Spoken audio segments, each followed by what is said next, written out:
Well, good morning. We are back to a slow, soulful morning series. And I did just make a short video asking you guys for what kind of stuff you want me to talk about in future videos. But I didn't feel satisfied just leaving it there because I really like to share whatever is sort of the current thought of the day that's on my mind with all of you.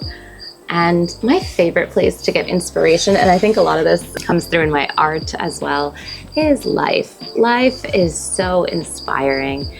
And what do I mean by inspiring? Life is like the playground in which all these things are happening, and they're not always happy things, but they tend to naturally become these little ideas that sort of sit in your mind and plant the seeds for more ideas. Then you put ideas into the world and someone catches them and then they plant the seeds for more ideas. And to me, that sort of like metaphysical idea exchange that starts with something that happened in someone's life is so exciting. And so I say all that to say, I love coming up with fresh video ideas based on conversations I've recently had with people. And so today's video topic is going to be inspired by a very long, beautiful conversation that I recently had with one of my dearest friends. And if you're watching this, thank you for inspiring this fantastic video topic. So about 2 nights ago, I was having this really, really great chat with my friend who is very much at a transition, and this person is transitioning out of one entire era and lifestyle that was more student-like towards the workforce. And you know, it was someone who's been working. I don't want to make it sound like this person's never worked, but more student-like, and I won't get specific into which profession, but a lot of our current professions have these kind of extended apprenticeships and extended trainings, and so I'll leave it at that. Now, the workforce is a complicated place because from my perspective, a lot of our industries, there's 3 big buckets you can go into. If you're in medicine, law, finance, some of these more white collar like professions, and you finish all your training and your schooling, you can go to the private sector. You can go to big aspects of the private sector. You can go to the small existing companies and institutions in the private sector. You can go to the government, and then again, you can go to federal government, you can go to agency government, you can go to local government, or you can go and do your own thing. You can go to, you know, entrepreneurship and start your own thing, or go join a very small startup. Maybe the small startup kind of fits into the private sector, but that one's a little more wishy-washy. And so as you make those decisions, you really have to think about yourself and what you most value. And it's so easy in any of these professions to either not fully know what you value because you haven't done enough sampling. And sampling is important. I did a lot of it in my early career. I feel like I'm still doing it now. And I think it's really important that, yes, you're offering society a service, and yes, you're trying to be a diligent worker and you know, make commitments and not hop around too much. But that also has to be balanced with you figuring out what is the right work for your contribution to society to be. And so I think sampling is really important. And do I think we should be very restless and expect cushy lives at our very first job and not, you know, have some discipline and acquire some skills and quote unquote, like our parents once did, like pay our dues? Like all the gatekeepers to these professions often believe in this pay your dues model. I don't entirely discount that. Anything new that you're learning is not going to be a blast right away. That's even true with things like, again, cooking and playing guitar. Like practicing your basic skills isn't really that fun, sitting alone for 2 hours on a couch every day, and chopping up onions while your eyes are watering isn't that fun. But you have to do certain things along the way. And similarly, you have to chop the onions at some of these jobs. You have to really just stay long enough to figure out what is the end goal that they're building towards, what's the lifestyle that you can acquire if you get past the onion chopping phase, and is that going to be something that seems like it would be the right mix of what you enjoy doing what you're capable of contributing, and what society needs. It's kind of that ikigai model, and I will not pretend to be an expert on ikigai. I have no expertise on that. But just generally speaking, you need time to figure that out. So I always recommend that if people can spend their early years of their career trying out different environments, and they can do it in a way that's not super harmful to those environments, it's okay if they move around at the right junctures. The thing that's, I think, too easy for everyone in these professions to do, especially when you're young and you've entered the career and you have this more beggar-like attitude. You're so used to just studying and feeling like you have no value to offer that you'll take whatever jobs you can just get, especially in a bad economy. But not only that, every single one of these professions has like a hierarchy. It's like a known hierarchy, maybe people outside the profession, but within the profession, there's definitely like, this is the best of the best in government, this is the best of the best in industry, and this is the best of the best in maybe small industry. And there's always an idea that if I go this path, it'll lead me to these doors. And then there's the second bucket, right? So if I go to the government and I do small government or big government, it's going to lead me to these exit options. And if I go to the private sector and I go to a really well-known, huge corporation, it's going to lead me to these options. If I go to like a small company that's not as well-known, or I'm doing something else, it'll open these doors. And what ends up happening is, instead of going to a place and sampling how that work feels and seeing what the runway is that it's going to lead to, your mind is almost fixated on the different exit options that you think that job will open.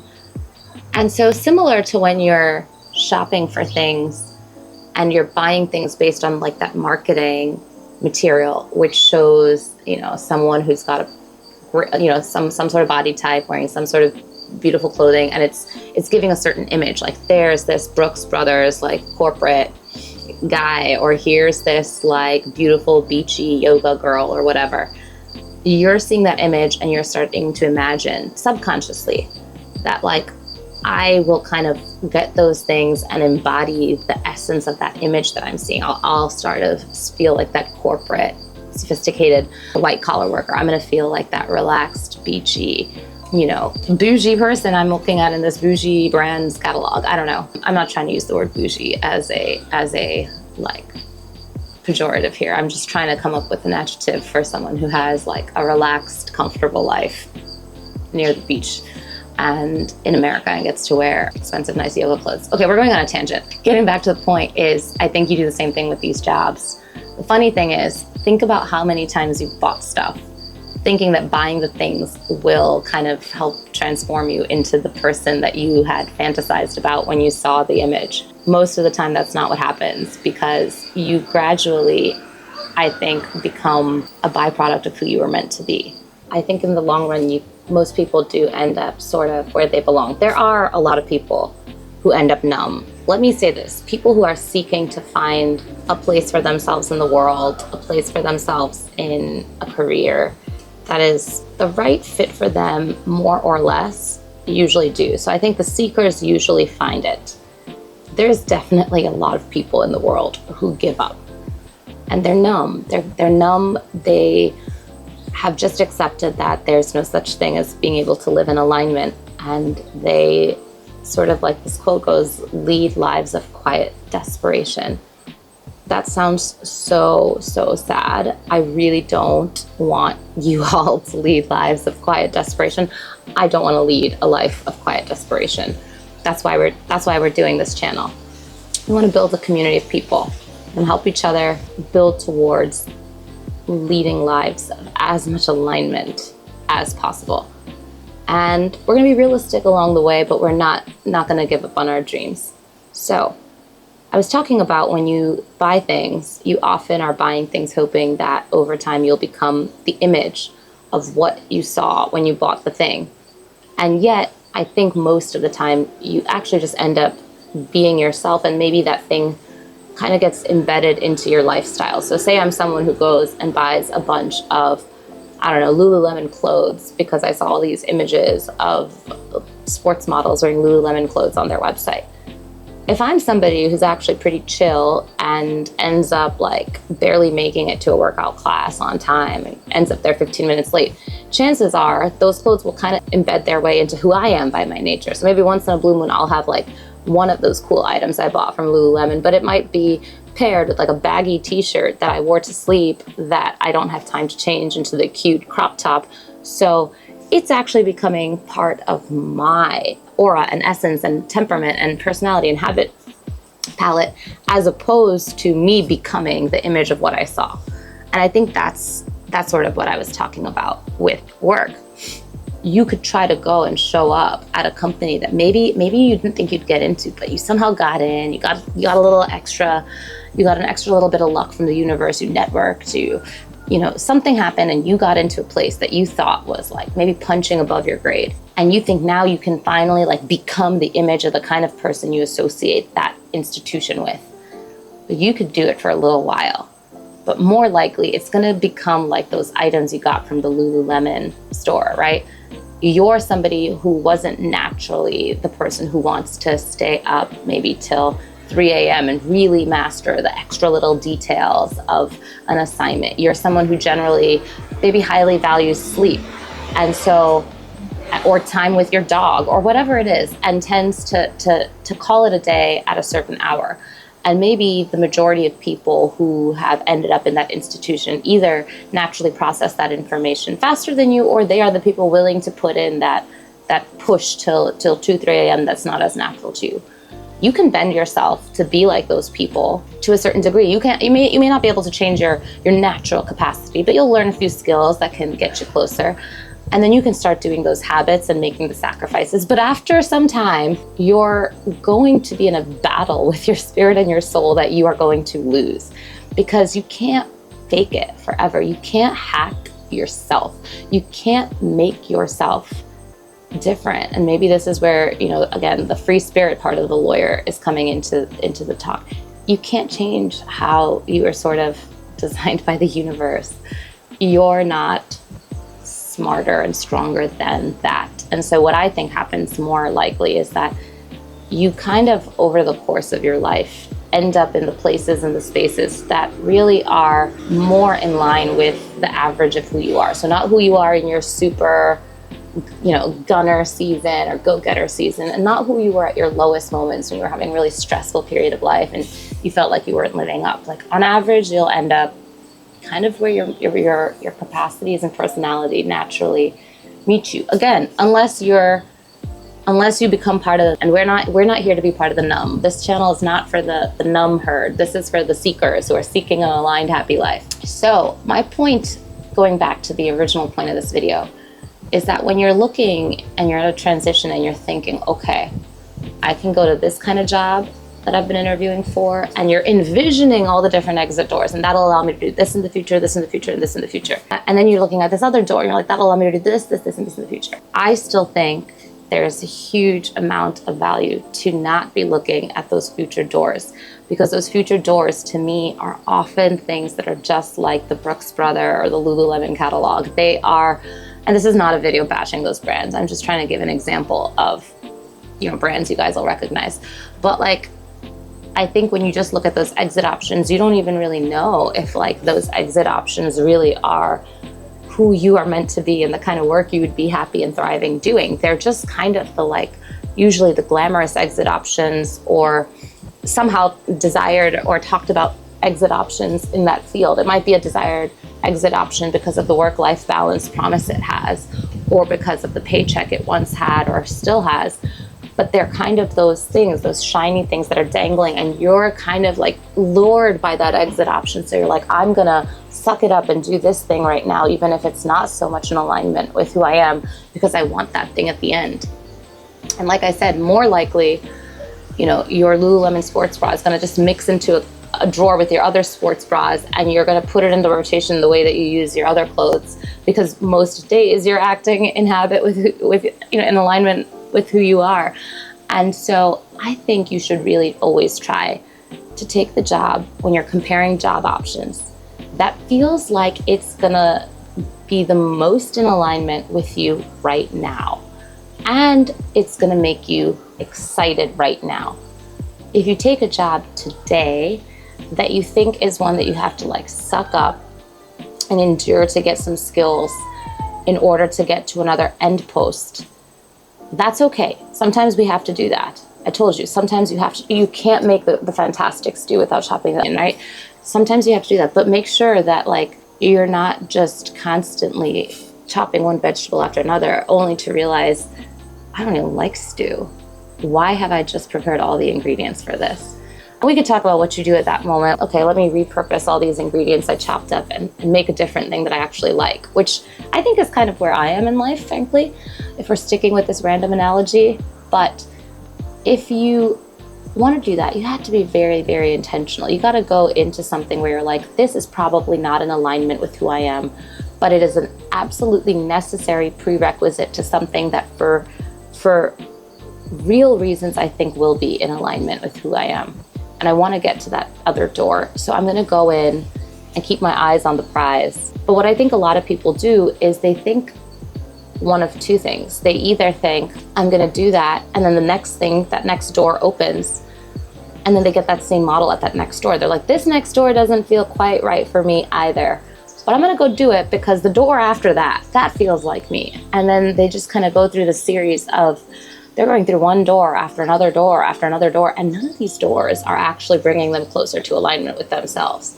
They're just actually doors that promise other doors, that have this image that they, for some reason, are having a hard time letting go of and are still chasing. And I think this is actually going to, again, one of my favorite videos that I wanted to film. I actually filmed it once and I had to redo it.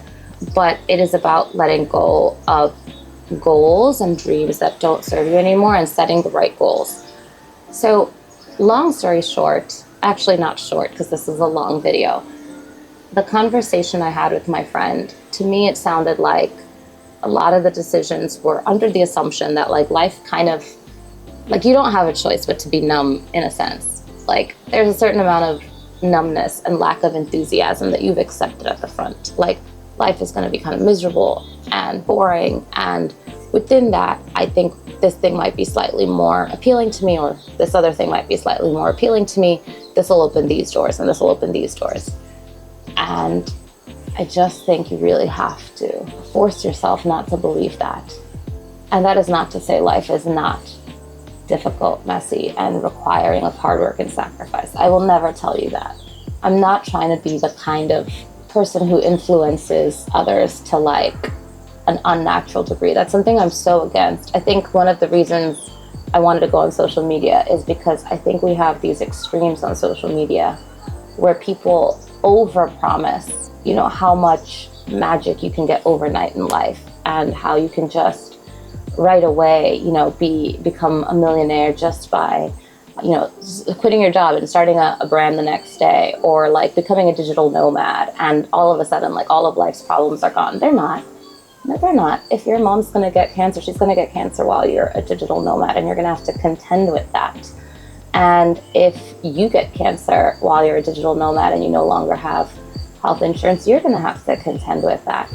And if you change your mind after a few years of traveling and realize, man, I really wish I had one place where I felt grounded and I could have a garden, but now it's really hard for me to get back into industry, you have to contend with that. So I wanted to try to help fill this void and not have a channel that was just doom and gloom and talking about all the messy things happening in the world, and not show that there's ways that life can be magical and enjoyable wherever you are, whatever stage you're at, but also not overpromise that life can be like fairies, rainbows, and unicorns just like that. I don't think so. I think there's a balanced, realistic place, and I think there's a path we can be on that is a path towards improvement and alignment. And I think there's a good place waiting for us to enter that path if we're willing to really go on it. And so pursue things that feel exciting to you. And I think things that intuitively feel a little bit exciting to you when you're comparing options are feeling exciting for a reason. Because even if you ignored all of the potential doors that a certain job could open, the exit options, if something is just making you feel a little bit more excited than another job, lean towards that, because that is sparking something visceral in you. There's something that your body thinks can be in alignment. And if the job ends up being a disaster. It didn't live up to its advertisement. Don't take that as a message that the thing that got you excited wasn't actually something that was true to who you are. Something in the idea of what you thought that job was spoke to you. So that's a really important data point to have. But if you always pick things that don't even seem in alignment with you because you're operating under the assumption of, I have to do this to get to here, to get to here, to get to here, you're not getting closer to the things that are in alignment with you, and you're just buying things from the Brooks Brothers catalog without even asking if you wanted to be a Brooks brother. So that was a really funny way of ending the video. I got a little distracted because someone was walking by in my neighborhood with a really good song playing, but I just wanted to talk to you about how you should start to pursue the things that do seem to invoke excitement. And don't worry so much about the exit options, because I think you're better off designing your life and cultivating your life from that internal alignment outwards than trying to chase these outward things and then having to go backwards and undo and unlearn and unravel and reassess the skills you got and try to make your resume suddenly start looking like something else. Don't do it that way. It's going to be so much more work. I'm speaking from experience here. Try to be more in alignment every day and try to do things that make you happy. And I am going to do a second video later about why I think pursuing joy is a noble and spiritually almost obligatory thing to do. I think we all should be pursuing joy and alignment. I think it would make the world a better place. So until that video and until the next one, I wish you all a blessed and happy day. So see you next time. Bye.